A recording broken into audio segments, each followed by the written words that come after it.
चलिए इस तो बात करते हैं सिक्योर नए क्वेश्चन के बारे में। इस क्वेश्चन में एग्जामिनर ने कहा एक नाव 10 घंटे में 30 किलोमीटर धारा के प्रतिकूल और 44 किलोमीटर धारा के अनुकूल जाती है।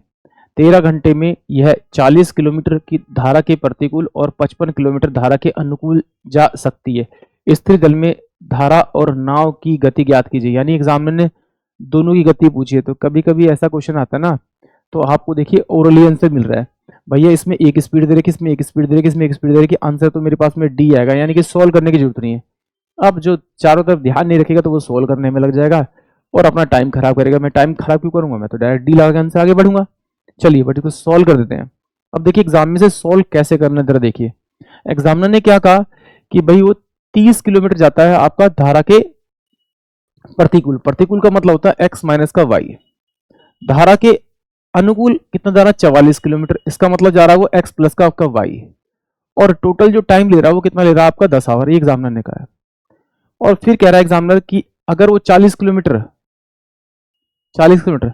धारा के प्रतिकूल जाए प्लस का 55 किलोमीटर धारा के अनुकूल जाए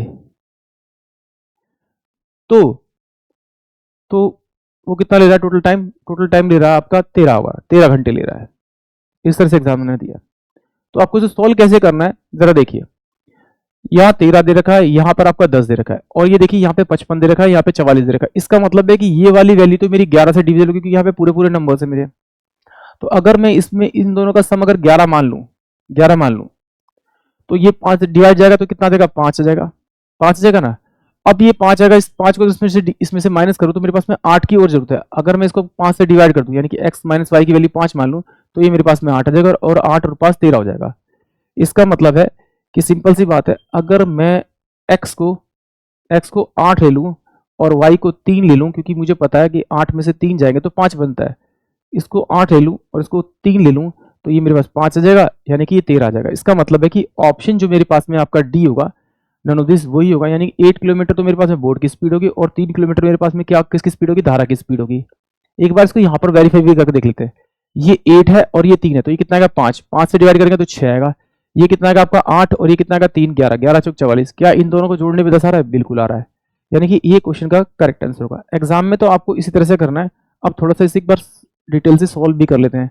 कभी कभी ऐसा होता है कि नहीं लॉजिक मिलेगा, नहीं मिल पाएगा, कुछ कॉम्प्लिकेटेड क्वेश्चन आएगा तो इसे कैसे सॉल्व करना है। ठीक है, इससे पहले एक तरीका और देखते हैं। जैसे देखो मैंने यहाँ पे माना था ना कि भाई x प्लस का y जो था मेरे को एज्यूम मिला कि ये 11 है, मैंने 11 रख लिया। x माइनस का मैंने y रखा, तो ये क्योंकि मैंने यहाँ पे देखा कि ये कितना 13 था, ये इन दोनों का सम 13 कैसे बन रहा था, तो इसको मैंने मान लिया कि ये मेरे पास 5 था। अगर मेरे को नहीं मिल पाता तो मैं इन दोनों को जोड़ता, तो 2x इक्वल टू में कितना होता है 16, और इसको डिवाइड करता तो देखो x की वैल्यू मेरे पास कितनी आ रही है 8 आ रही है। यानी कि ऐसे में से वैल्यू निकाल सकता है। अब 8 को मैं यहाँ रख दूंगा तो इधर जाके क्या हो जाएगा, इधर जाके कितना हो जाएगा आपका, यहाँ 8 माइनस करूंगा तो y की वैल्यू मेरे पास में 3 आ जाएगी। यानी कि अब इसे इस तरह से सोल्व कर सकते हैं।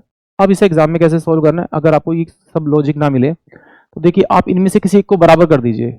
तो मुझे पता है कि अगर इसे पूरे में 4 से मल्टीप्लाई कर दूं और इसे मैं 3 से मल्टीप्लाई कर दूं बराबर हो जाएगा, और ये बराबर करने के बाद ये वाली वैल्यू तो कट जाएंगी मेरी जब इन्हें माइनस करूंगा। तो ये कितना होगा 4 चौक 16, 4 चौक 16 17 76 आएगा। ये 5 15 5 15 और एक 16 आ जाएगा। ये कितना हो जाएगा आपका, ये आ जाएगा 40 हो जाएगा आपका, और ये 13 39 हो जाएगा। इन दोनों का जब मैं डिफरेंस करूंगा तो डिफरेंस कितना आएगा 1 1 आपका x प्लस का आपका y बराबर में कितना हो जाएगा आपका, ये 1 हो जाएगा। यानी कि x प्लस का जब y है इसकी जो वैल्यू होगी मेरे पास में कितनी आ रही है आपकी 11 आ रही है, 11 आ रही है। ठीक है, अब मुझे ये तो पता लग गया कि इसका जो x प्लस वाई की जो वैल्यू आ रही है वो कितनी आ रही है आपकी 11 आ रही है, 11 आ रही है, यानी कि 11 आ रही है।